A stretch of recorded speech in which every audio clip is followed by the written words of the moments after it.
أعوذ بالله من الشيطان الرجيم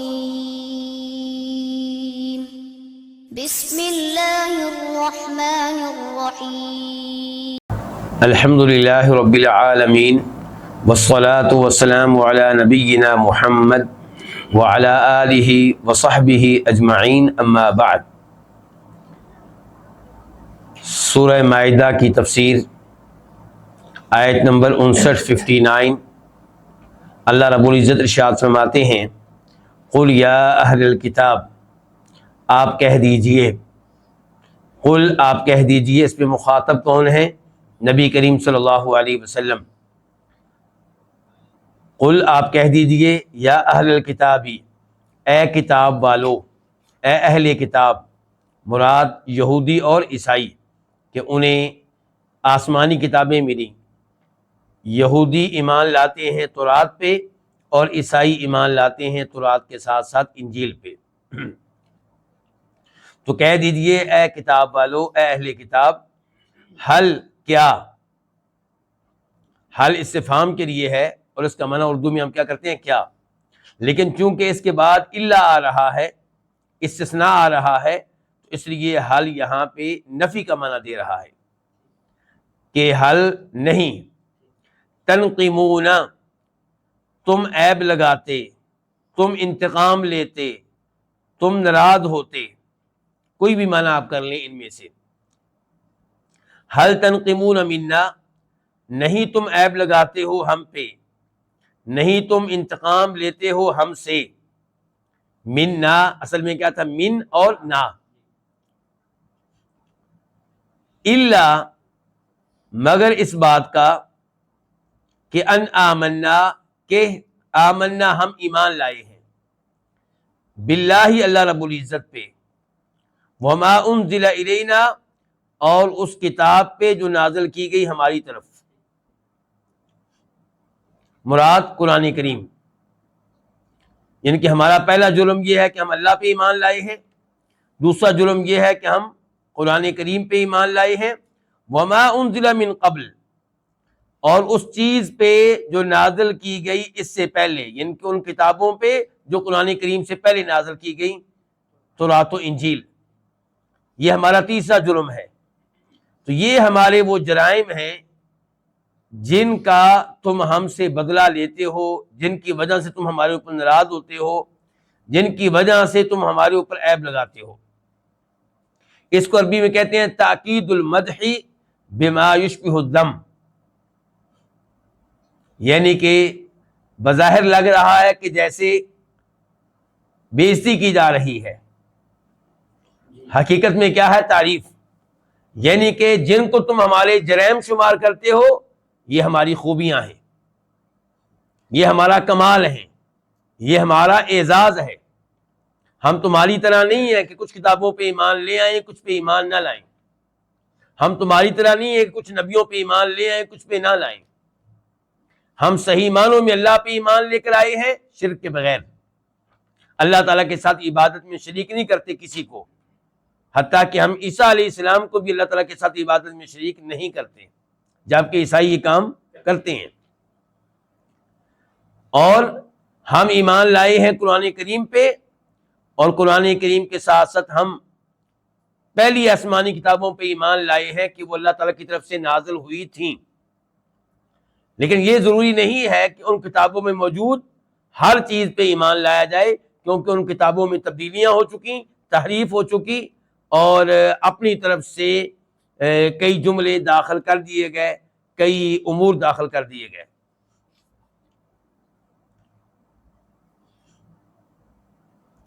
وَأَنَّ أَكْثَرَكُمْ فَاسِقُونَ، اور بے شک اکثرکم، تم میں سے زیادہ تر، فاسقون، فاسق ہیں۔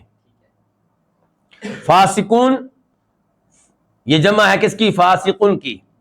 فاسقن کس کو کہتے ہیں؟ باہر نکلنے والے کو، مراد اللہ کی اطاعت سے باہر نکلنے والے کو، جو اللہ کی بات نہ ماننے والا ہو، اللہ کا نافرمان ہو، اسے کیا کہیں گے؟ فاسق۔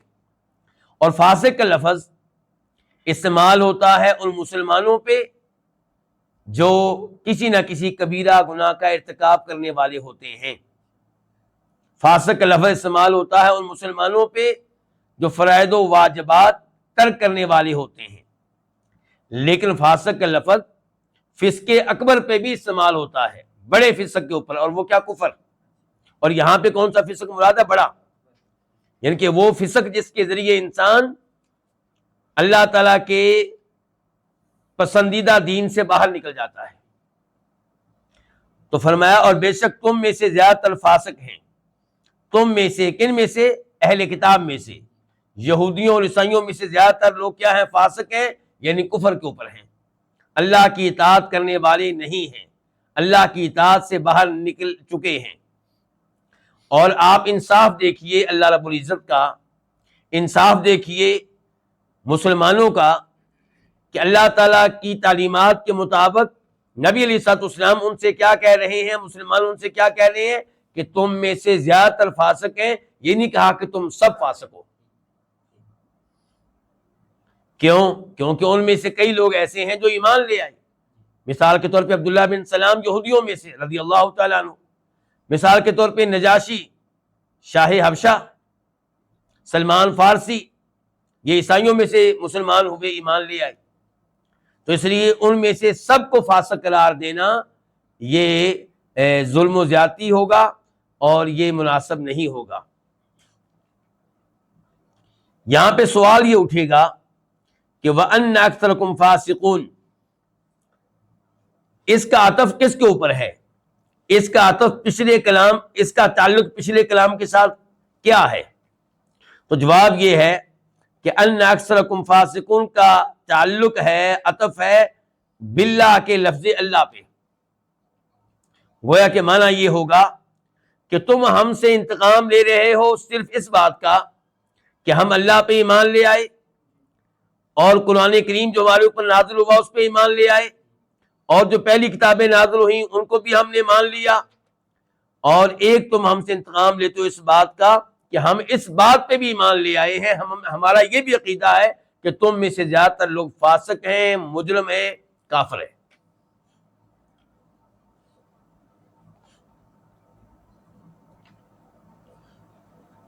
اللہ تعالیٰ نے یہاں پہ جو انداز اپنایا ہے کہ اے نبی علیہ الصلوۃ والسلام آپ یہودیوں عیسائیوں سے کہہ دیں کہ تم لوگ ہم سے انتقام لیتے ہو صرف اس بات کا کہ ہم اللہ پہ، قرآن پہ اور پہلی آسمانی کتابوں پہ ایمان لائے ہیں، یہ انداز اس انداز سے ملتا جلتا ہے جو سورہ بروج میں اللہ تعالیٰ نے استعمال کیا، وَمَا نَقَمُوا مِنْهُمْ إِلَّا أَن يُؤْمِنُوا بِاللَّهِ الْعَزِيزِ الْحَمِيدِ۔ اللہ نے تذکرہ کیا ان لوگوں کا جنہیں ایمان لانے کی وجہ سے، توحید کو اپنانے کی وجہ سے آگ میں زندہ جلا دیا گیا، ان کے لیے گڑھے کھودے گئے، خندقیں بنائی گئیں، اور ان خندقوں میں، گڑھوں میں آگ جلائی گئی، اور پھر ان سے مطالبہ کیا گیا کہ یہ نیا دین جو تم نے اپنایا ہے اس کو چھوڑ دو ورنہ ہم تمہیں آگ میں زندہ جلا دیں گے۔ لیکن وہ اللہ کے بندے دین کے اوپر، توحید کے اوپر اتنے پختہ تھے کہ انہوں نے موت کو گلے لگا لیا، آگ کو گلے لگا لیا، لیکن دین اور توحید کو ترک نہیں کیا۔ تو اللہ تعالیٰ نے وہاں پہ بیان کیا سورہ بروج میں کہ وما نقموا منہم، انہوں نے ان لوگوں کو آگ میں جلا کر کس چیز کا انتقام لیا ہے، کس چیز کا بدلہ لیا ہے؟ صرف اس چیز کا بدلہ لیا ہے کہ وہ ایک اللہ پہ ایمان لے آئے تھے جو سب پہ غالب ہے اور قابل تعریف ہے۔ یعنی کہ جس چیز کا بدلہ لیا ہے، جس چیز کی سزا دی ہے، وہ تو ایسی چیز ہے کہ جس کے اوپر شاباش دینی چاہیے، جس کے اوپر خراج تحسین پیش کرنا چاہیے، جس کی حوصلہ افزائی کرنی چاہیے، نہ یہ کہ اس کی وجہ سے آپ کسی قوم کو مذاق کا نشانہ بنائیں، اس قوم کو تنگ کریں۔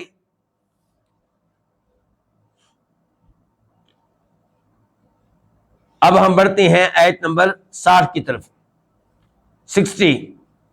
قل، آپ کہہ دیں، ایک دفعہ پھر اللہ تعالیٰ مخاطب ہیں، ایک دفعہ پھر اللہ تعالیٰ گفتگو کر رہے ہیں، مخاطب ہیں کس سے؟ نبی صلی اللہ علیہ وسلم سے۔ قل، آپ کہہ دیں، حل کیا، انبئکم، میں تمہیں خبر دوں، انبئکم دو الفاظ ہیں، انبئ اور کم، اور انبئ کس سے ماخوذ ہے؟ نبا سے۔ نبا اس خبر کو کہتے ہیں جس کی کوئی اہمیت ہو۔ تو قل آپ کہہ دیں، حل کیا، انبئکم میں تمہیں بتاؤں، تمہیں خبر دوں، بشر من ذالک، ان سے زیادہ بروں کی،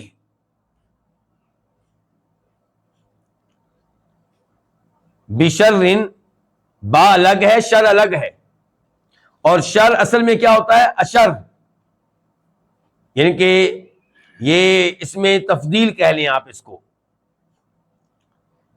من ذالک، ان سے زیادہ، کن سے زیادہ؟ جن سے تم انتقام لے رہے ہو، جن کے اوپر تم عیب لگاتے ہو کہ انہوں نے یہ جرم کیا ہے کہ اللہ پہ ایمان لائے، قرآن پہ ایمان لائے، پہلی آسمانی کتابوں پہ ایمان لائے، فرمایا کیا میں تمہیں وہ لوگ نہ بتاؤں جو ان سے بھی برے ہیں؟ مثوبتاً، برے ہیں کس لحاظ سے؟ برے ہیں کس اعتبار سے؟ مثوبتاً، جزا کے اعتبار سے، سزا کے اعتبار سے، عند اللہ، برے ہیں اللہ تعالیٰ کے ہاں، اللہ کی نگاہوں میں۔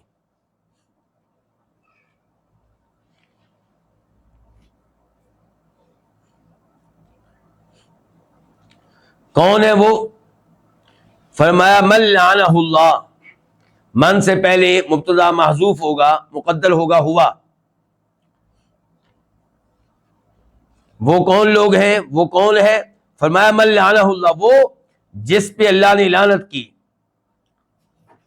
یا آپ کہہ لیں وہ جن پہ اللہ نے لعنت کی، یعنی کہ آپ لعنہ اللہ کا ترجمہ واحد کے لحاظ سے بھی کر سکتے ہیں، جمع کے لحاظ سے بھی کر سکتے ہیں۔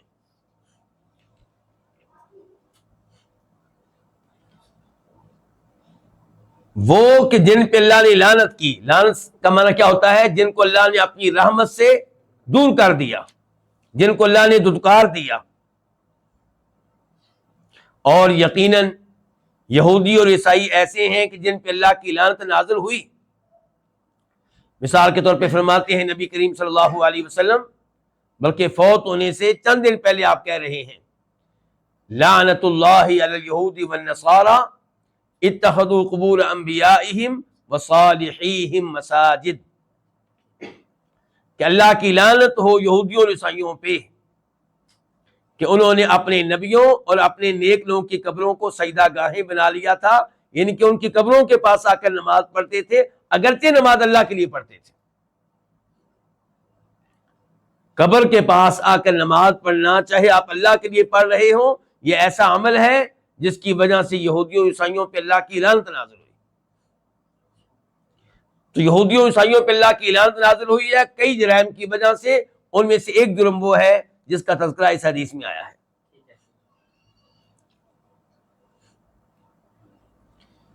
وغضب علیہ، اور جن پہ اللہ ناراض ہوا، جن پہ اللہ کا غضب نازل ہوا۔ یہ کون ہے؟ یہ بھی یہودی اور عیسائی۔ اللہ کا غضب، اس کا زیادہ نشانہ کون بنے؟ یہودی، لیکن یقیناً عیسائی بھی ان میں سے ہیں جن پہ اللہ کا غضب نازل ہوا۔ غیر المغضوب علیہم ولا الضالین، سورہ فاتحہ کی آخری آیت، اس میں تذکرہ یہودیوں اور عیسائیوں کا ہو رہا ہے کہ ان پہ اللہ کا غضب نازل ہوا، اور یہ کہ وہ اللہ تعالیٰ کے راستے سے بھٹک گئے، اللہ کے راستے سے گمراہ ہو گئے، حق راستے سے گمراہ ہو گئے۔ یہاں سے پتہ چلا کہ غضب، کسی پہ ناراض ہونا، یہ اللہ کی صفات میں سے ایک صفت ہے، اور ہم اللہ تعالیٰ کی دیگر صفات کی طرح اللہ کی یہ صفت بھی مانتے ہیں، لیکن گمراہ فرقے اس کی تعویل کرتے ہیں۔ وہ کہتے ہیں غضب سے مراد اللہ کا انتقام ہے، اور کچھ کہتے ہیں غضب سے مراد یہ ہے کہ اللہ انتقام کا ارادہ کرتا ہے، یعنی کہ وہ یہ ماننے کے لیے تیار نہیں ہے کہ اللہ کسی پہ ناراض ہو سکتا ہے، اللہ کا کسی پہ غضب نازل ہو سکتا ہے۔ وہ کہتے ہیں غضب کا معنی آپ کیا کریں؟ انتقام لینا۔ لیکن ان کی یہ تعویل درست نہیں ہے۔ اللہ تعالیٰ فرماتے ہیں سورہ زخرف میں فرعون اور آل فرعون کا تذکرہ کرتے ہوئے، فَلَمَّا آسَفُونَا انتَقَمْنَا مِنْهُمْ فَأَغْرَقْنَاهُمْ أَجْمَعِينَ، پس جب انہوں نے ہمیں غصہ دلایا، آسفونا ہمیں غصہ دلایا، ہمارے غضب کو دعوت دی، تو تب ہم نے انتقمنا منہم، ہم نے ان سے انتقام لیا۔ اس سے کیا پتہ چلا؟ غضب اور چیز ہے اور انتقام اور چیز ہے۔ بس جب انہوں نے ہمیں غصہ دلایا، جب وہ ہمارے غضب کا نشانہ بن گئے، تو انتقمنا منہم، ہم نے ان سے انتقام لیا، فاغرقناہم اجمعین، اور ہم نے ان سب کو غرق کر دیا۔ تو اس لیے یہ مانا جائے گا اس آیت کی روشنی میں کہ اللہ رب العزت کئی لوگوں پہ ناراض ہوتے ہیں، کئی لوگوں پہ اللہ کا غضب نازل ہوتا ہے۔ اللہ تعالی ہمیں ان سے محفوظ رکھے جن پہ اللہ کا غضب نازل ہوتا ہے۔ وَجَعَلَ مِنْهُمُ الْقِرَدَةَ وَالْخَنَازِيرَ، اور اس نے بنائی، جعل اس نے، کس نے؟ اللہ تعالیٰ نے، منہم جن میں سے، القردۃ بندر، والخنازیر اور خنزیر۔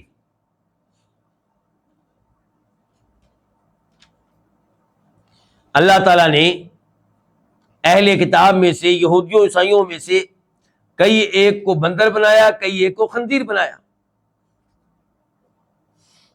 چنانچہ اللہ تعالیٰ فرماتے ہیں سورہ بقرہ میں، وَلَقَدْ عَلِمْتُمُ الَّذِينَ اعْتَدَوْا مِنْكُمْ فِي السَّبْتِ فَقُلْنَا لَهُمْ كُونُوا قِرَدَةً خَاسِئِينَ، کہ تمہیں اچھی طرح علم ہے ان لوگوں کا جنہوں نے ہفتے کے دن کے بارے میں ہماری تعلیمات کی خلاف ورزی کی،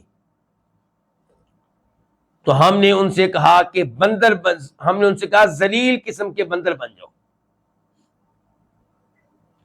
تو یہ کون لوگ تھے؟ یہ وہ لوگ تھے جن سے کہا گیا تھا کہ ہفتے کا دن ایک عظیم دن ہے، اس کا احترام کرو، اور اس دن تمہیں مچھلی کا شکار کرنے کی اجازت نہیں ہے۔ ایک طرف اللہ تعالیٰ نے ان لوگوں کو ہفتے کے دن مچھلی کا شکار کرنے سے منع کر دیا، دوسری طرف اللہ رب العزت کی آزمائش دیکھیے، اللہ تعالیٰ کیسے بندوں کا امتحان لیتا ہے کہ ہفتے کے دن ہی مچھلیاں ابھر ابھر کر سامنے آتی تھیں۔ تو ان لوگوں نے سوچا کہ اگر ہم یہ مچھلیاں نہ پکڑیں تو یہ تو بہت بڑا خسارہ ہے، بہت بڑا نقصان ہے۔ جیسے آج کئی مسلمان سوچتے ہیں کہ بینکوں کا سودی سسٹم یہ نہیں چلے گا تو بہت بڑا نقصان ہو جائے گا، ہم دنیا سے پیچھے رہ جائیں گے۔ تو وہ لوگ سوچتے تھے کہ بہت بڑا نقصان ہے، چنانچہ انہوں نے ایک ہیلا کیا۔ ہیلا کیا کیا کہ جمعے کے دن وہ جال لگا دیتے تھے، جس جال میں ہفتے کے دن مچھلیاں پھنس جاتی تھیں، اور اتوار کو پکڑ لیا کرتے تھے۔ دوسرا ہیلا علماء کرام نے یہ ذکر کیا ہے کہ انہوں نے تالاب بنائے ہوئے تھے،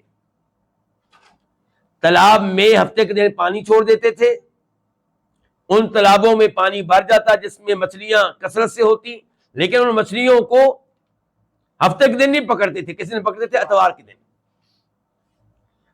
تو اللہ رب العزت نے انہیں بندر بنا دیا۔ یہ بندر شکل و صورت کے لحاظ سے بنے یا دلی طور پہ بندر بنے، اور شکل و صورت انسانوں کی تھی۔ صحیح موقف یہ ہے کہ وہ ہر اعتبار سے بندر بنے، شکل و صورت کے اعتبار سے بھی اور دلی طور پہ بھی۔ والخنازیر، اور اللہ نے ان میں سے کئی ایک کو خنزیر بھی بنایا۔ کن کو خنزیر بنایا گیا، کس گناہ کی وجہ سے بنایا گیا، اس کی تفصیلات ہمیں نہیں مل سکی، لیکن اللہ نے بتا دیا، ہم نے مان لیا۔ اللہ نے بتا دیا اور یہودیوں عیسائیوں نے اس کا انکار نہیں کیا، جن کے بارے میں اللہ نے کہا کہ تم وہ لوگ ہو کہ تمہارے بڑوں کو اللہ نے بندر بنایا، خنزیر بنایا، تو انہوں نے یہ نہیں کہا کہ یہ ہمارے اوپر الزام ہے، ہمارے اوپر تہمت ہے، ہمارے کسی بڑے کو بندر یا خنزیر نہیں بنایا گیا۔ خنازیر جمع ہے کس کی؟ خنزیر کی، جس کو سور بھی کہتے ہیں۔ وعبد الطاغوت، اور جنہوں نے عبادت کی طاغوت کی۔ طاغوت کس کو کہتے ہیں؟ ہر وہ جس کی اللہ کے علاوہ عبادت کی جائے وہ کیا ہے؟ طاغوت ہے، اگر وہ اس عمل پہ راضی ہو۔ عیسائیوں نے عیسیٰ علیہ السلام کی عبادت کی، ہم انہیں طاغوت نہیں کہہ سکتے، کیونکہ وہ تو شرک سے روکنے کے لیے آئے تھے، وہ تو توحید کی دعوت دینے کے لیے آئے تھے، وہ تو ایک اللہ کی عبادت کی دعوت دینے کے لیے آئے تھے۔ انہوں نے کبھی یہ نہیں کہا کہ میری عبادت کی جائے، نہ اس عمل پہ وہ راضی ہیں، اور نہ وہ راضی ہوں گے جب ان کو اس عمل کا روز قیامت میں پتہ چلے گا۔ تو اللہ کے علاوہ جس کی عبادت کی جائے اور وہ اس کے اوپر راضی ہو، مطمئن ہو، وہ کیا ہے؟ طاغوت ہے۔ اسی طرح آپ کسی کو یہ اتھارٹی دیں، کسی کو یہ مقام و مرتبہ دیں کہ اس کی ہر بات آنکھیں بند کر کے مانی جا سکتی ہے، تو اس کو بھی آپ نے کیا بنا دیا؟ طاغوت بنا دیا۔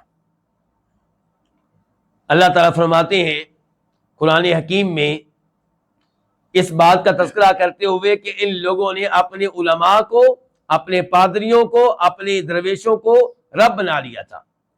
اتخذوا احبارهم ورهبانهم اربابا من دون اللہ والمسیح ابن مریم، کہ ان لوگوں نے اپنے علماء کو، اپنے درویشوں کو اور مسیح بن مریم کو اللہ کے علاوہ رب بنا لیا تھا۔ وما امروا الا ليعبدوا الها واحدا، جبکہ اللہ کی طرف سے ان کے لیے تعلیمات یہ تھیں کہ وہ ایک اللہ کی عبادت کریں، اس کے ساتھ عبادت میں کسی اور کو شریک نہ کریں۔ قرآن کریم کی یہ آیت اس نے سنی جسے عدی بن حاتم کہتے ہیں، حاتم تائی کے بیٹے، حاتم تائی جن کی سخاوت مشہور ہے، ان کے بیٹے کیا تھے؟ عیسائی۔ جب مسلمان ہوئے، آپ کی بیعت کی، کلمہ پڑھا، تو انہوں نے اس ایت پہ اعتراض کیا۔ اعتراض کہہ لیں یا اپنا اشکال سامنے رکھا کہ اللہ تعالیٰ نے یہ کہا ہے ہمارے بارے میں کہ ہم لوگوں نے اپنے علماء کو رب بنا لیا تھا، جبکہ ہم ایسا نہیں کرتے تھے۔ تو فرمایا نبی کریم صلی اللہ علیہ وسلم نے، کیا یہ نہیں ہوتا تھا تم میں کہ تمہارے علماء جس چیز کو حرام قرار دیتے تم آنکھیں بند کر کے اس کو حرام مان لیتے، جس چیز کو وہ حلال قرار دیتے تم آنکھیں بند کر کے اس کو حلال مان لیتے؟ فرمایا یہی ان کی عبادت تھی۔ تو کسی کو طاغوت بنانا پھر دو طرح ہوگا، ایک یہ ہے کہ آپ اسے رکوع کریں، سجدہ کریں، اس کے نام پہ جانور ذبح کریں، اور ایک یہ ہے کہ آپ اس کی آنکھیں بند کر کے ہر بات مانیں، چاہے وہ شریعت کے مطابق ہو چاہے شریعت کے خلاف ہو۔ تو یہ بھی اس کی عبادت ہے اور یہ بھی اس کو طاغوت بنا لینا ہے۔ تو اللہ رب العزت نے یہاں پہ چار چیزیں ذکر کی ہیں کہ یہ وہ لوگ ہیں جن پہ اللہ کی لعنت نازل ہوئی، یہ وہ لوگ ہیں جن پہ اللہ کا غضب نازل ہوا، اور یہ وہ لوگ ہیں جن میں سے کچھ کو اللہ تعالی نے بندر بنایا، خنزیر بنایا، اور یہ وہ لوگ ہیں جنہوں نے طاغوت کی عبادت کی۔ ان کا تذکرہ یہاں پہ کیوں ہوا ہے؟ مجھے امید ہے کہ آیت کا پہلا حصہ آپ کو یاد ہوگا کہ اللہ تعالیٰ فرما رہے ہیں کہ کیا آپ ان سے کہیے، کیا میں تم کو بتاؤں ان کے بارے میں جو ان سے کہیں برے ہیں اللہ تعالیٰ کے ہاں انجام کے لحاظ سے، اللہ تعالیٰ کے ہاں جزا کے لحاظ سے، اللہ تعالیٰ کے ہاں سزا کے لحاظ سے ان سے کہیں برے ہیں جن سے تم انتقام لیتے ہو، جن کو تم برا بھلا کہتے ہو۔ کون ہے جی ان سے برے؟ یہ جن پہ اللہ کی لعنتیں نازل ہوئیں، جن پہ اللہ ناراض ہوا، جن کے کئی ایک کو اللہ نے بندر و خنزیر بنایا، اور جنہوں نے طاغوت کی عبادت کی۔ مراد یہ ہے کہ تمہارے بڑے، اور تم چونکہ ان کے اوپر مطمئن ہو، تم نے ان سے لا تعلقی کا اعلان نہیں کیا، تو تم بھی یہی کچھ ہو۔ تو مسلمانوں سے زیادہ برے تم ہو، تو کیا مسلمان واقعی برے تھے؟ نہیں، یہ گفتگو کا ایک انداز ہے کہ تمہاری نگاہوں میں مسلمان برے ہیں، تم اس لیے ان سے انتقام لیتے ہو، ان کا مقابلہ کرتے ہو، ان کا مذاق اڑاتے ہو، ان کی نماز کا مذاق اڑاتے ہو، ان کی اذان کا مذاق اڑاتے ہو، جبکہ حقیقت میں برے یہ نہیں ہے۔ برا وہ ہے جو اللہ کی نگاہوں میں برا ہے، برا وہ ہے جسے اللہ تعالیٰ کے ہاں سزا ملے گی، اور وہ کون ہے؟ وہ تمہارے بڑے، جن کے اوپر اللہ کی لعنتیں نازل ہوئیں، جن کے اوپر اللہ کا غضب نازل ہوا، جن میں سے کئی ایک کو اللہ نے بندر اور خنزیر بنایا، اور جو طاغوت کی عبادت کرتے رہے۔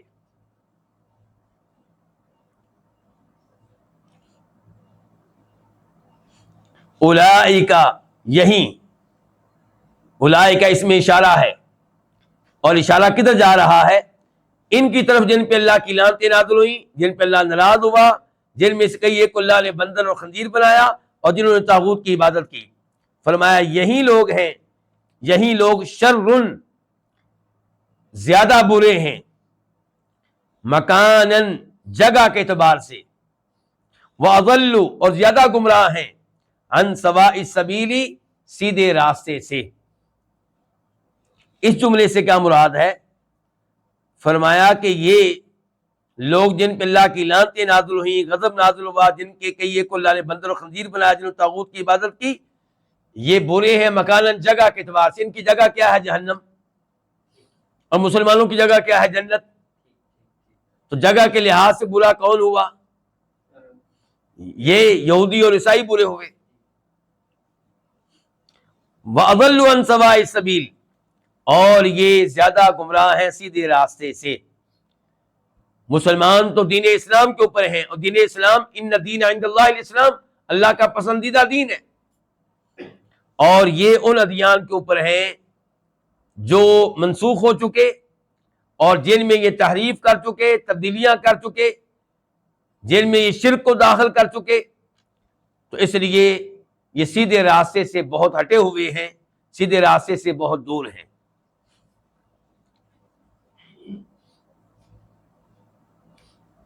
آیت نمبر 61 وَإِذَا، اور جب، جاؤ وہ آتے ہیں، کم تمہارے پاس، کون آتے ہیں؟ یعنی کہ یہاں پہ تذکرہ ہو رہا ہے یہودیوں میں سے منافقین کا، ان یہودیوں کا جنہوں نے اوپر اوپر سے کلمہ پڑھ لیا جبکہ دل میں کفر تھا۔ جب وہ آتے ہیں کم تمہارے پاس، مخاطب کون ہے؟ اللہ تعالیٰ کن سے خطاب کر رہا ہے؟ نبی علیہ الصلوۃ والسلام سے اور آپ کے اصحاب سے، کہ جب وہ آتے ہیں تمہارے پاس، قالو، یہ اذا کا جواب ہے، وہ کہتے ہیں، کیا کہتے ہیں؟ آمنا، ہم ایمان لائے، وقد دخلوا بالکفر وهم قد خرجوا به، واو حالیہ ہے، جبکہ صورتحال کیا ہے؟ وقد، جب کہ، قد تحقیق، داخلوا، وہ داخل ہوئے، کہاں داخل ہوئے؟ ایمان میں، اسلام میں، وہ داخل ہوئے بالکفری، کفر کے ساتھ، یعنی کہ جب کلمہ پڑھا تو دل میں کفر موجود تھا، جبکہ تحقیق وہ داخل ہوئے بالکفری، کفر کے ساتھ، وہم، اور وہ، قد خرجوا، تحقیق نکل گئے، بھی، اس کفر کے ساتھ، یعنی کہ بظاہر وہ اسلام میں داخل ہوئے تھے، جب داخل ہوئے تھے تب بھی کفر موجود تھا دلوں میں، اور جب واپس گئے ہیں تو کفر کو ساتھ لے کے گئے ہیں۔ جو ایک دن 2 دن اسلام میں رہے ہیں، اس رہنے نے ان کے کفر میں کوئی کمی نہیں کی، اس رہنے نے ان کی کوئی اصلاح نہیں کی، کفر کے ساتھ آئے تھے، کفر کے ساتھ گئے ہیں۔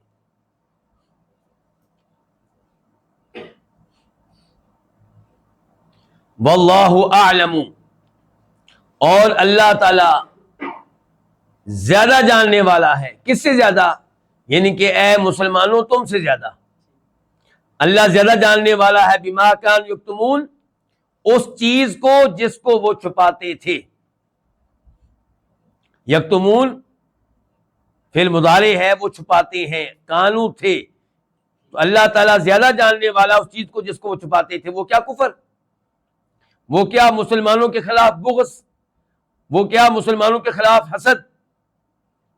تو فرمایا اللہ تعالیٰ اس کفر کو، اس بغض کو، اس حسد کو جو ان کے دلوں میں ہے، جس کو یہ چھپا رہے ہیں، اے مسلمانوں تم سے کہیں زیادہ جاننے والا ہے۔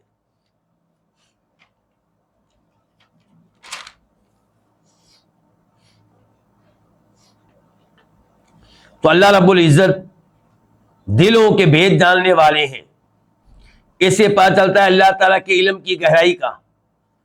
اس سے معلوم ہوتا ہے کہ اللہ تعالیٰ سے کوئی بھی چیز چھپانا ممکن نہیں ہے۔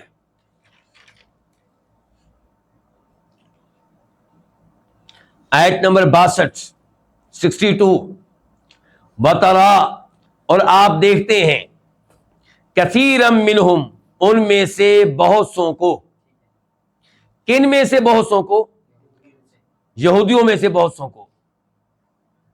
یسارعون، وہ جلدی کرتے ہیں، وہ دوڑ کر جاتے ہیں، فی الاثم، گناہ میں، والعدوان، اور زیادتی کرنے میں۔ الاثم کا تعلق ہوگا اللہ کے حقوق سے، یعنی کہ اللہ کی نافرمانی کرتے ہیں، جس چیز کو اللہ نے فرض اور واجب قرار دیا ہے اس کو مانتے نہیں ہیں، یہ کیا ہو گیا؟ اثم۔ اور العدوان، لوگوں کے حقوق پہ ڈاکہ ڈالنا، لوگوں پہ ظلم و زیادتی کرنا۔ وَأَكْلِهِمُ السُّحْتَ، سحت کس کو کہتے ہیں؟ حرام مال کو۔ مثال کے طور پہ رشوت، مثال کے طور پہ سود کا مال۔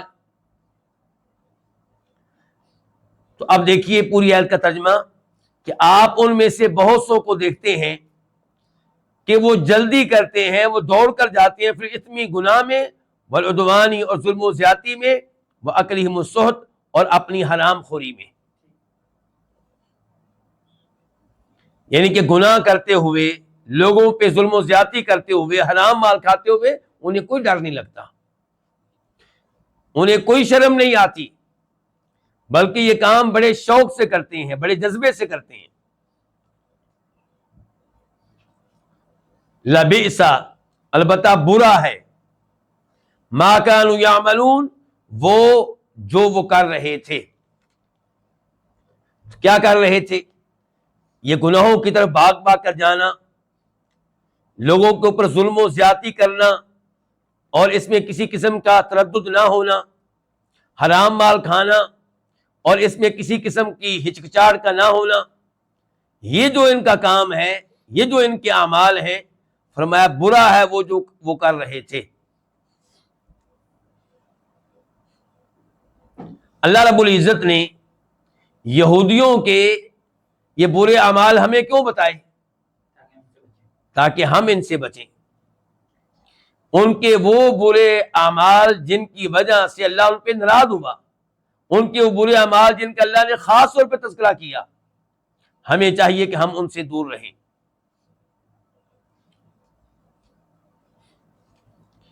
آیت نمبر 63 لولا، کیوں نہیں، ینہا، منع کرتے، ہم انہیں، الربانیون، رب والے۔ الربانیون جمع ہے کس کی؟ ربانیون کی۔ اور ربانی لفظ جو ہے یہ نسبت ہے رب کی طرف، رب والا، اللہ والا۔ تو ربانیون رب والے، اللہ والے۔ کیوں نہیں ان کو منع کرتے ربانیون، رب والے؟ والاحبار، اور علماء۔ الاحبار حبر کی جمع ہے، بڑے عالم دین کو کہتے ہیں جس کا علم وسیع ہو۔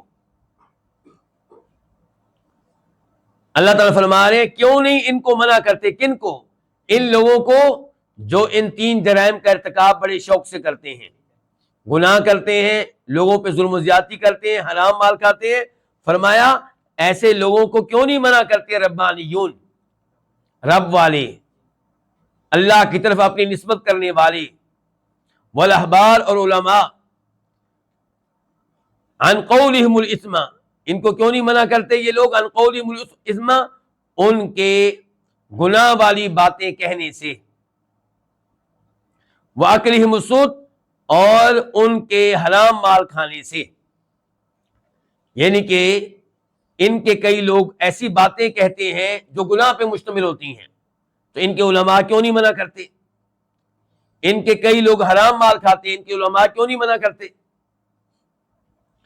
گناہ والی باتیں، مثال کے طور پہ یہ کہنا کہ عزیر علیہ السلام اللہ کے بیٹے ہیں، مثال کے طور پہ یہ کہنا عیسیٰ علیہ السلام اللہ کے بیٹے ہیں، یا یہ کہنا عیسیٰ علیہ السلام 3 معبودوں میں سے ایک معبود ہے، یا محمد رسول اللہ صلی اللہ علیہ وسلم کی تکذیب کرنا، ان کا مذاق اڑانا، یہ سارے اقوال گناہ والے اقوال ہیں۔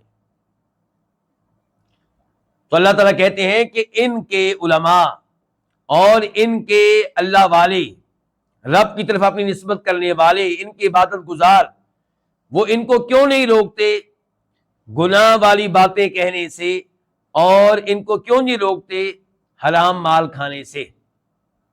یہودیوں کے بارے میں یہ مشہور و معروف ہے کہ قرضہ دینا اور اس کے اوپر سود لینا۔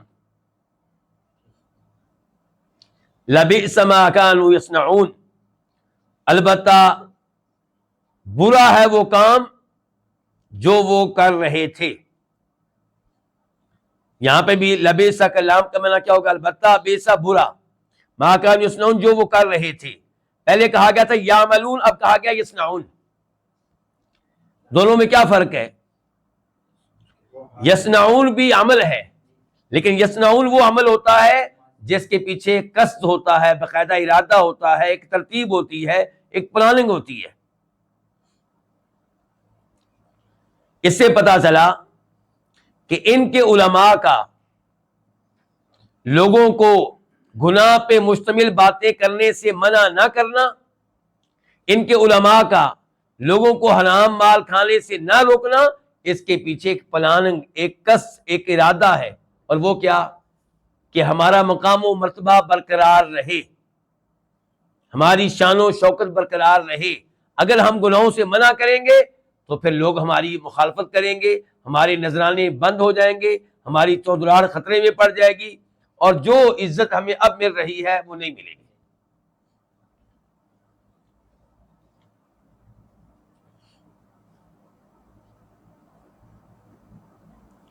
آیت نمبر 64 وقالت الیہود، اور یہودیوں نے کہا، قالت یہ فعل مؤنث کا ہے۔ الیہود کے بارے میں اللہ نے مؤنث والا فعل کیوں استعمال کیا؟ مراد ہے یہودیوں کی جماعت نے کہا، یہودیوں کے گروہ نے کہا۔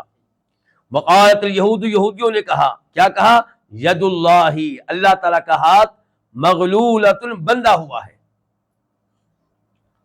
یہ ان کے الفاظ ان الفاظ میں سے ایک ہیں جن الفاظ کے ذریعے وہ اللہ تعالیٰ کی توہین کرتے رہے ہیں، اللہ کی گستاخی کرتے رہے ہیں۔ کہنا یہ چاہتے ہیں کہ اللہ تعالیٰ کا ہاتھ بندھا ہوا ہے، یعنی کہ اللہ تعالیٰ بخیل ہے، نعوذ باللہ کنجوس ہے، اللہ مال دیتا نہیں ہے، اللہ مال خرچ کرتا نہیں ہے۔ یہ انہوں نے کب کہا؟ جب انہوں نے یہ آیت سنی کہ من ذا الذی یقرض اللہ قرضا حسنا، کون ہے جو اللہ تعالیٰ کو اچھا قرض دے؟ تو انہوں نے کہا کہ اللہ تو ہم سے مانگ رہا ہے دینے کی بجائے۔ اللہ تعالیٰ کا مذاق اڑایا، اللہ تعالیٰ کو بخیل و کنجوس قرار دیا، اور کہا کہ اللہ تعالیٰ کا ہاتھ بندھا ہوا ہے۔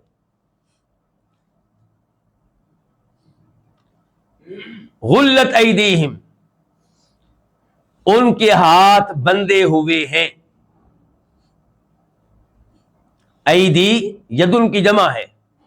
اللہ نے فرمایا ان کے ہاتھ بندھے ہوئے، کن کے؟ یہودیوں کے، یعنی کہ یہ کنجوس ہیں، اور یہودیوں کی کنجوسی مشہور و معروف ہے۔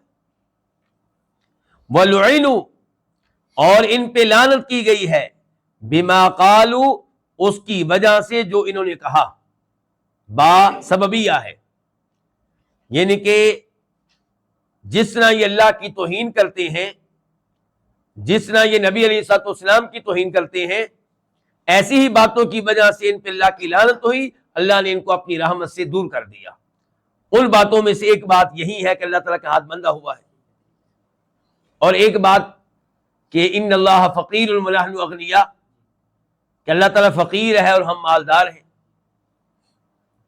بل یداہ مبسوطتان، بلکہ یداہ اس کے دونوں ہاتھ، یداہ یہ دو الفاظ ہیں، ایک ہو کا معنی کیا اس کے، اور ایک ہے یدا، یدا اصل میں کیا تھا یدانی، یدن ایک ہاتھ کو کہتے ہیں، یدانی دو ہاتھوں کو کہتے ہیں، لیکن جب یدانی کو ہا کی طرف مضاف کیا تو نون کو گرا دیا گیا، تو مراد یہاں پہ کیا ہے؟ اللہ تعالیٰ کے دو ہاتھ۔ اللہ تعالیٰ خود ہی فرما رہے ہیں کہ بلکہ اس کے دونوں ہاتھ، ان کے اللہ اپنے بارے میں کہہ رہے ہیں کہ بلکہ اس کے دونوں ہاتھ مبسوطتان کھلے ہیں، صرف ایک ہاتھ نہیں بلکہ دونوں ہاتھ اللہ تعالیٰ کے کھلے ہیں، کشادہ ہیں۔ ينفق کیف یشاء، وہ خرچ کرتا ہے جیسے چاہتا ہے، کسی کو زیادہ دیتا ہے، کسی کو کم دیتا ہے، اور جس کو جو دیتا ہے اس کے پیچھے اس کا علم ہے، اس کے پیچھے اس کی حکمت ہے۔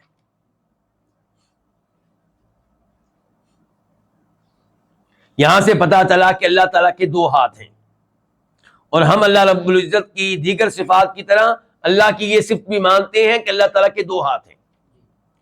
لوگ نہیں مانتے، وہ کہتے ہیں کہ اگر ہم نے اللہ تعالیٰ کے ہاتھ تسلیم کر لیے، مان لیے، تو پھر ہم اللہ تعالیٰ کو نعوذ باللہ بندوں کے مشابہ قرار دے رہے ہیں، مخلوق کے مشابہ قرار دے رہے ہیں۔ ہاتھ تو بندوں کے ہوتے ہیں، مخلوق کے ہوتے ہیں، خالق کے کیسے ہو سکتے ہیں؟ لیس کمثلہ شیء، خالق اور مخلوق ایک جیسے نہیں ہو سکتے۔ اللہ تشبیہ سے پاک ہے، اللہ تشبیہ سے پاک ہے۔ تو سوال یہ ہے کہ کہاں کہاں تم تشبیہ سے بھاگو گے؟ اللہ تعالیٰ سنتا ہے تو کیا کہو گے کہ چونکہ بندے سنتے ہیں اس لیے یہ کہو گے کہ اللہ نہیں سنتا؟ بندے دیکھتے ہیں اس لیے کہو گے کہ اللہ نہیں دیکھتا؟ بندے کلام کرتے ہیں اس لیے کہو گے کہ اللہ کلام نہیں کرتا؟ بندے موجود ہیں تو نعوذ باللہ کہو گے اللہ موجود نہیں ہے؟ بندے زندہ ہیں، صاحب حیات ہیں، تو نعوذ باللہ کیا کہو گے کہ اللہ تعالیٰ حیات نہیں ہے، زندہ نہیں ہے؟ یہ تم کیا کر رہے ہو؟ اس کی بجائے درست عقیدے کی طرف آؤ، یہ تسلیم کرو کہ اللہ تعالیٰ کے ہاتھ ہیں، اور ساتھ ہی یہ اعلان کرو کہ ہم اللہ تعالیٰ کے ہاتھ مانتے ہیں، لیکن اللہ تعالیٰ کے ہاتھوں کو مخلوق کے ہاتھوں کے مشابہ قرار نہیں دیتے۔ مخلوق کے ہاتھ اس میں کئی عیب ہیں، کئی کمزوریاں ہیں، سردیوں میں سردی لگتی ہے، گرمیوں میں پسینہ آتا ہے، وزن اٹھا لیں تو تکلیف ہوتی ہے، کبھی خارش لگ جاتی ہے، کبھی پھنسیاں نکل آتی ہیں، کبھی یہ مسئلہ کبھی وہ مسئلہ، اور اللہ تعالیٰ کے ہاتھ ہر عیب سے کمزوری سے پاک ہیں، اور اللہ تعالیٰ کے ہاتھوں کی ہم کیفیت بھی بیان نہیں کرتے کیونکہ ہم اللہ کے ہاتھوں کی کیفیت جانتے ہی نہیں، نہ ہی ہم اس کے بارے میں کچھ تصور کرتے ہیں۔ ہم یہ کہتے ہیں کہ اللہ تعالیٰ کے ہاتھ ہیں اور ہر طرح کے عیب سے پاک ہیں، اور اللہ تعالیٰ کے ہاتھ ویسے ہیں جیسے اللہ تعالیٰ کے لائق ہیں، شایان شان ہیں۔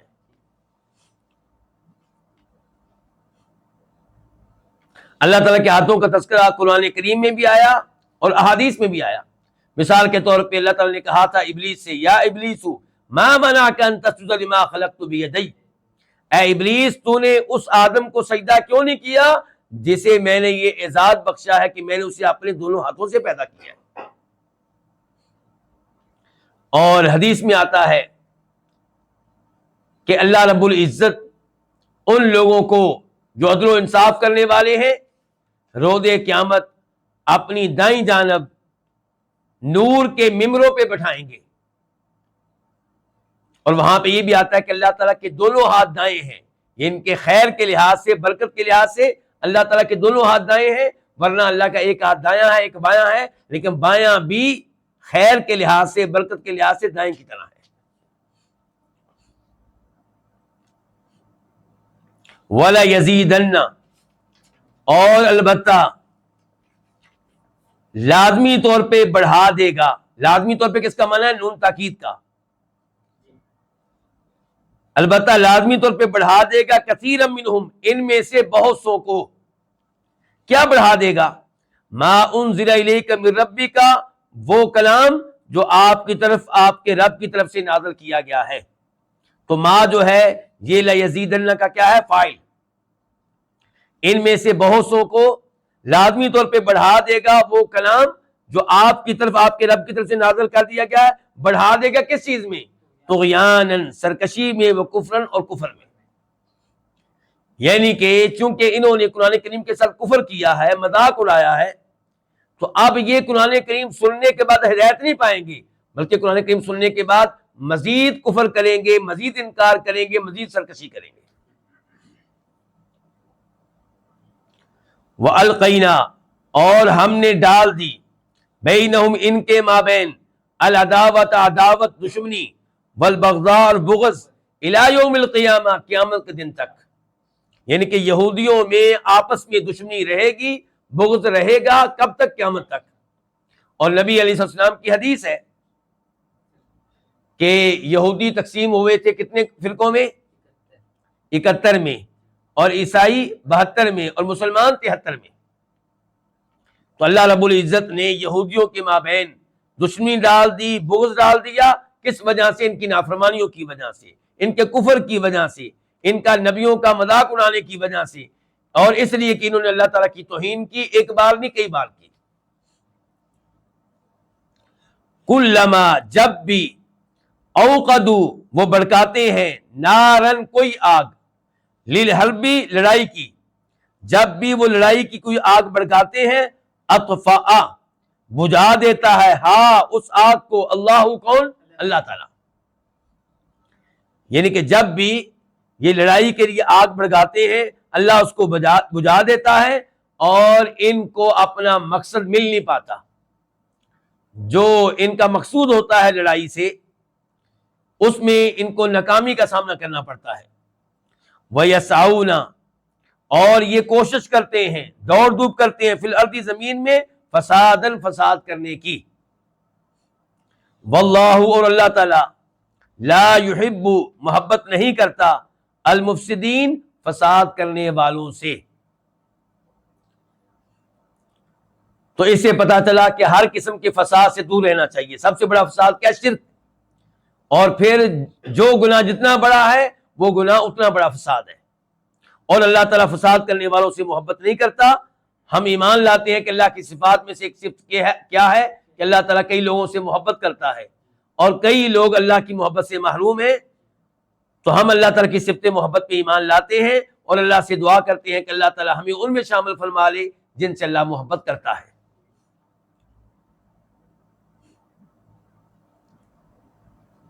اس آیت کا خلاصہ یہ ہے کہ یہودیوں نے اللہ تعالیٰ کے ہاتھوں کو تسلیم کیا، لیکن یہ کہا کہ اللہ تعالیٰ کے ہاتھ بند ہیں، اللہ بخیل ہے، اور اللہ نے کہا کہ یہودی بخیل ہیں، اور ان پہ اللہ کی طرف سے لعنتیں نازل ہو چکی ہیں، ان کی اپنی حرکتوں کی وجہ سے، ان کے اپنی باتوں کی وجہ سے، ان کی اپنی توہین اور کرنے کی وجہ سے، نبیوں کا مذاق اڑانے کی وجہ سے۔ اور پھر اللہ نے بتایا کہ اللہ کے 2 ہاتھ ہیں اور دونوں کھلے ہیں، صبح و شام اللہ تعالیٰ خرچ کرتا ہے، اور جیسے چاہتا ہے خرچ کرتا ہے۔ اگر کسی کو اللہ کم دیتا ہے تو اس کی وجہ یہ نہیں ہے کہ اللہ کنجوس ہے، اس کے پیچھے اللہ تعالیٰ کا علم ہے، اللہ کی حکمت ہے۔ اور یہ کہ قرآن ایسے لوگوں کے لیے ہدایت کا سبب نہیں بنتا جو کفر کی راہ پہ چل نکلے،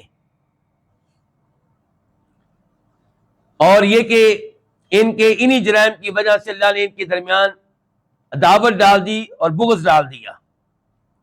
اللہ رب العزت سے دعا ہے کہ اللہ تعالیٰ ہمیں قرآن حکیم سے ایمانوں میں سمجھنے کی توفیق عنایت فرمائے۔